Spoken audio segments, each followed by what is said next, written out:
Hi, everyone, and welcome to Pause for Pedagogy. This is a conversation with Jackie Bruce on leadership, photo voice, application, and action.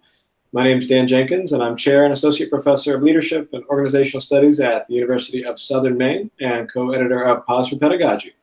The ILA and I are thrilled to welcome Jackie to our latest conversation in the Pause for Pedagogy series. So welcome, Jackie. Thanks, Dan. I'm so glad to be here today. And we're so glad to have you. So would you please start by just sharing a little bit about yourself with our audience? Sure. I'm Jackie Bruce, and I'm an associate professor here at NC State University. I'm in the Department of Agricultural and Human Sciences, where I also serve as the DGP, the Director of Graduate Programs, for our Agricultural and Extension Education degree programs. And I'm the co-director of the Oaks Leadership Scholars Program, an undergraduate program here at the university. Very good. And a little birdie told me you do some work with the Journal of Leadership Education. Is that true? That is also true. I'm the editor of the Journal of Leadership Education. Very good. No, so again, so glad to have you with us today. So, and just to share with our audience, this was something that I saw Jackie share at a conference recently, and I thought that it was something that would make a great contribution to our Pause for Pedagogy series, because we're always looking for innovative pedagogy and instructional strategies, particularly ones during this series this year that integrate the use of technology and all the things that our students are playing with to make some meaning making out of those devices that seem like they're a part of their skeleton these days. They don't seem, if aliens came down from another planet, they would think that probably cell phones were part of the human anatomy. So, but anyway. So Jackie, what was the inspiration or motivation for writing this article and using this practice? So when I started teaching this class, I was teaching it exclusively online. And so we were using message boards, discussion boards, which I'm sure lots of the folks that are reading Pause for Pedagogy are familiar with. And I got to tell you, our students hate them. We hate them. We're just not a big fan of those discussion boards. No matter how authentic you try to make them, they're just not. And so I went to a teaching journal, and I found that some faculty had done something like this in a human health class. And I was just really inspired. And I talk a little bit about that in the article as well. And I thought to myself, okay, one of the things that is really important to me is that these students can think about these leadership theories and then actually operationalize them, think about what they mean in real life. And what better way to do that than actually make them go out in real life, right? Like you have to go out into the world, however you define that. And so really me hating message boards was one of the inspirations. And then some faculty doing something like this in human health was the second. Great. Yeah, and so I actually, after seeing your presentations last summer, piloted it in one of my classes this most recent spring. And so, yeah, I did find that, and we'll probably end up sharing a little bit more about that as we get into the conversation, but learn some things about what students find interesting and what connections they make to some of the leadership theories that were presented in the class that I was teaching, which was also introductory, but more about exploring leadership on campus than a full survey of leadership theory. But they were still able to find some things in their residence halls and family outings, or student organizational meetings, and just things on campus.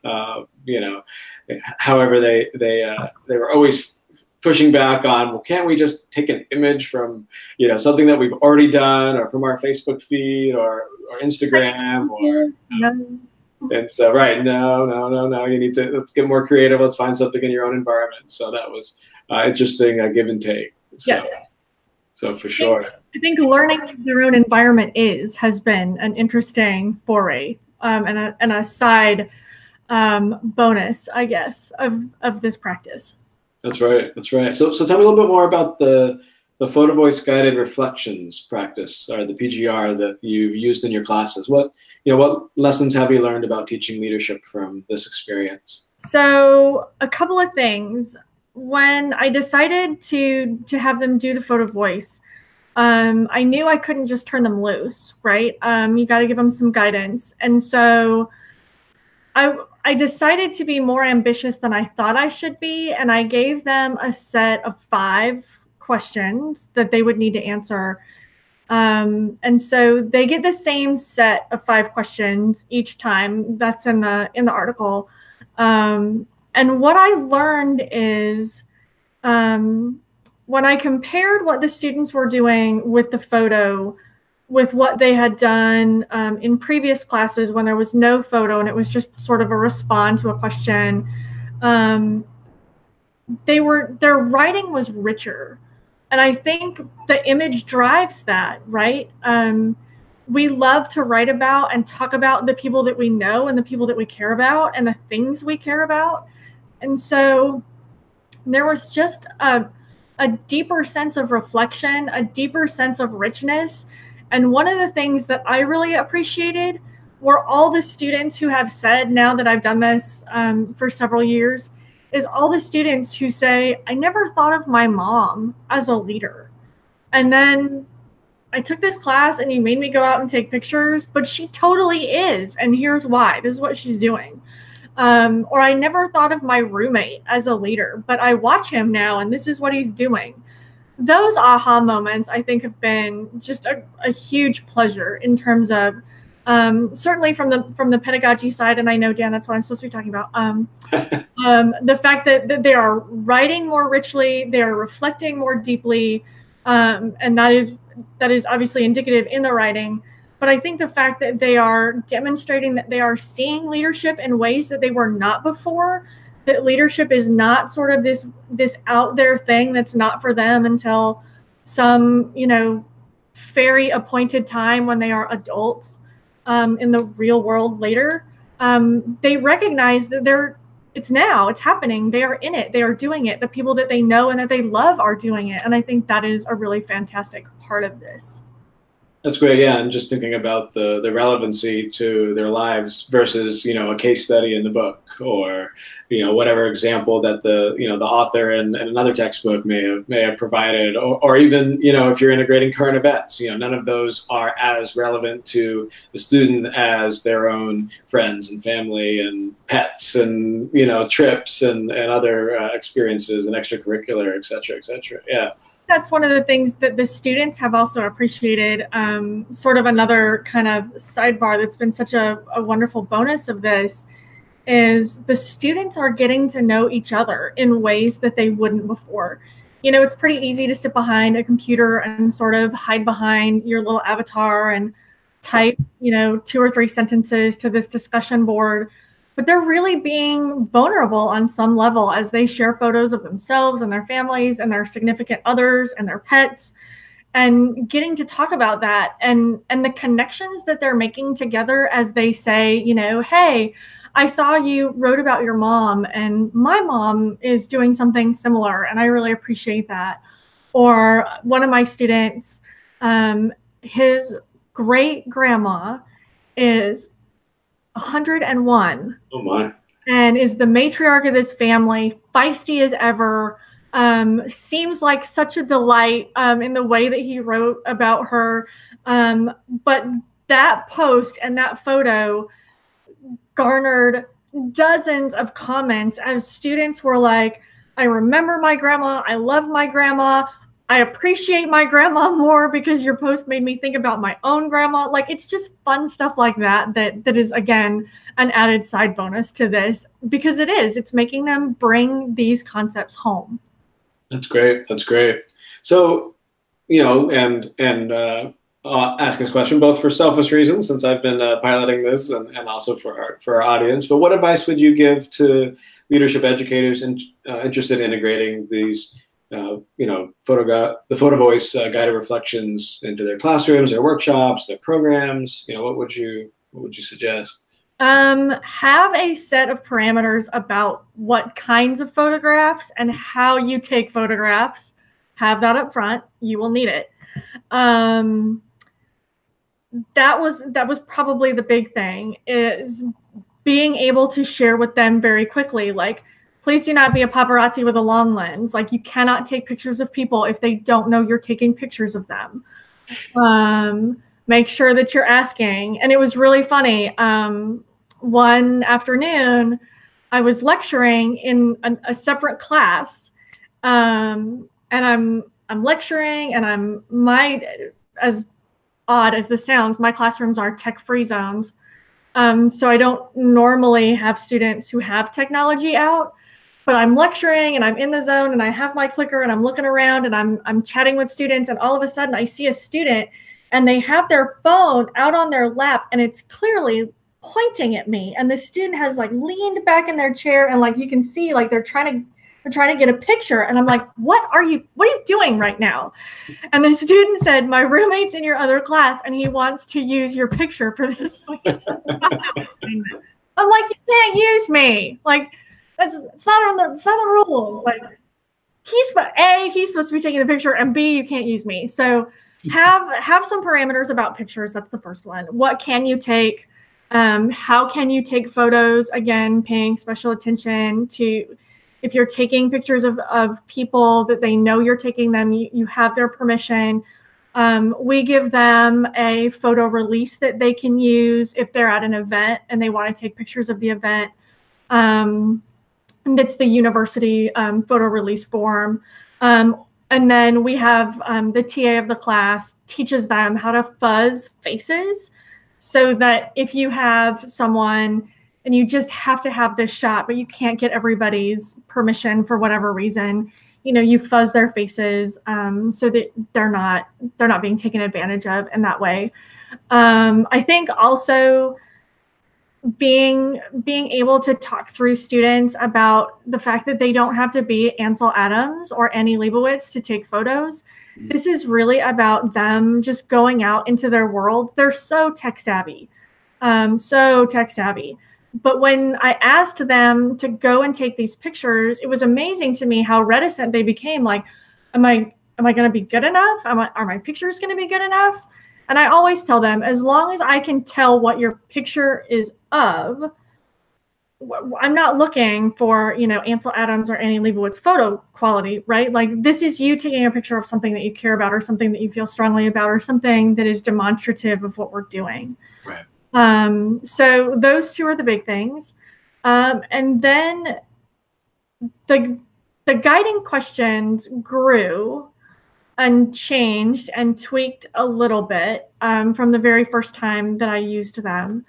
As a teacher, I'm of the firm believer less is more until I have to give you more. And so I think really being clear about those questions and what you want the students to do with those questions, and helping them see the connection between what might be a fairly abstract concept in terms of whatever theory we're breaking down at the time, and then the image that they take and the questions that sometimes seem fairly unrelated, but I promise are not. So helping them make those connections and making sure that the questions are really clear, and that the students obviously see the connection between the image they're taking and why they're answering those questions. Great. No, I think that those are some great guidelines, and yeah, making sure that, just like utilizing, any student for anything at any event on a college campus, it's, there's so many folks that I see in student activity, student life, and also in marketing and with our public affairs, walking around with just, stacks of those, what do you call them? The releases with them. And I've even seen some, I was on a campus recently, I think it was University of Maryland, and they had like an app that, they could just hand to somebody and they could like get like a, get them to like sign it with their finger. Oh, that's really smart. Wow. We need that technology. Holy cow. Just to make it a little bit quicker, because, it's hard. And where do those things go? Where's the filing box for all those releases? Somebody's got them somewhere. Right. Somebody has them somewhere. That's right. I think the other thing that I would add in terms of just the product is that for us, because we have a student cohort group, our student here on the College of Ag, our students know each other. So it's become kind of a thing a little bit that people know, like, Dr. Bruce has this as part of her class. So it's almost become a thing where if one member of the friend group has taken the class already and other members of the friend group are taking the class later, it's almost like, who are we putting in the pictures? Like, am I going to make it into this week's picture? Like, am I going to make it? Like, it's become sort of a friendly competition. And I've had students tell me, like, Dr. Bruce, can you tell me if I made it into someone's picture in your class? Because they know, like, they know students are taking pictures. They know they're taking pictures at student organization meetings. I've had faculty come and say, a student asked me for their picture and they said it was for your class. Jackie, what are they doing? And so I always ask students, particularly if they talk about a friend and it's positive, of course. Right. If they talk about a professor and if it's positive, of course. I always ask students, I say, I don't have to share that it was you who did it, but can I share what you wrote? Because I think sometimes it's really cool. And so we have done that as well. And it's become really fun. Like, I have colleagues from throughout the college who are like, I'm waiting for one of your students to be like, can I take your picture? Right. I'm ready. I'm here. I'm ready to do it. So it's become kind of a fun thing that way. And that's a great way to, as they say, to fill up some folks' buckets. So, yeah. so where do you see future research or writing headed in this area? You know, what are you going to be writing about next? So I think you hit the nail on the head, Dan, at the very beginning of this conversation when you said we need to figure out how to utilize what they're using. Our students are tech savvy and they have this technology at their fingertips. And I think the more we can integrate it in ways that really engage them in helping them to make meaning, the more advantageous that technology will become. I know sometimes we sit around and wax poetic about how horrible we think that technology is, right? Because they're always on their phone or they're, I joked the other day with a student, you're always on the Twitter. You know, get off the Twitter or get off the Facebook, get off the Snapchat. But I think the more that we can do that, I think the more beneficial we can make those devices in ways that help them make meaning of what we're doing in the classroom. And I think if anything is coming down the pike, that's probably the thing that's coming. For me personally in this area, I know that we will continue. We have permission from the university to collect the photos and the reflections. We get the students to sign off on consent, of course. So we're really doing a ton of looking at what they're taking pictures of, right? Because at the end of the day, we want to know how are they actually conceptualizing leadership? How are they seeing it operationalized? And what we know preliminarily is they see it in people more than anything, right? But who people is becoming very interesting, right? From a faculty perspective, it's always nice when students say, you know, my professor is a leader and this is why. But that is a very small number of the photos that get taken. What we see continues to be over and over those positional leaders that they know. And my TAs and I, who helped craft this article, talk about this all the time, that as much as we sort of try to move them away from that positional leadership paradigm, that is such a part of the social fabric of how people think about leadership, that's where they go to first. It's hard for them to separate this notion of leader and leadership from that title. So I think for us, we'll continue to kind of dive into that. And I think because we're diving into that and we're seeing that come back, that's changing the way certainly we're talking about and driving discussions in the classroom.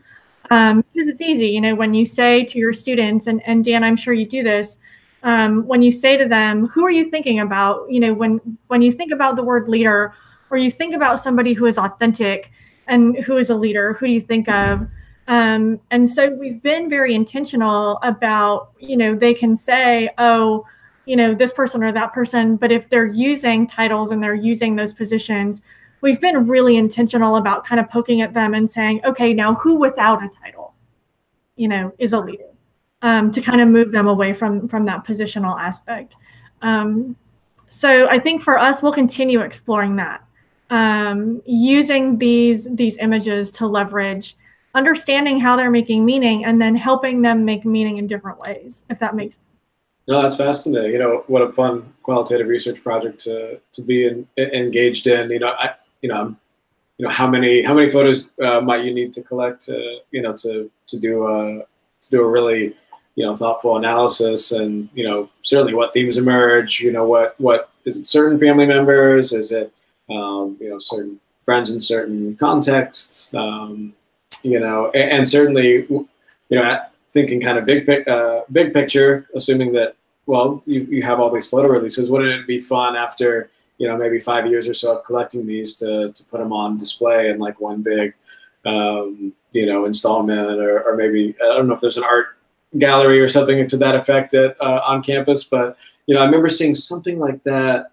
Maybe it was Azusa Pacific. Somebody presented on this like leadership in photos installation that they had at their campus in like 2010 or 2012, and I always thought it's really, really interesting, and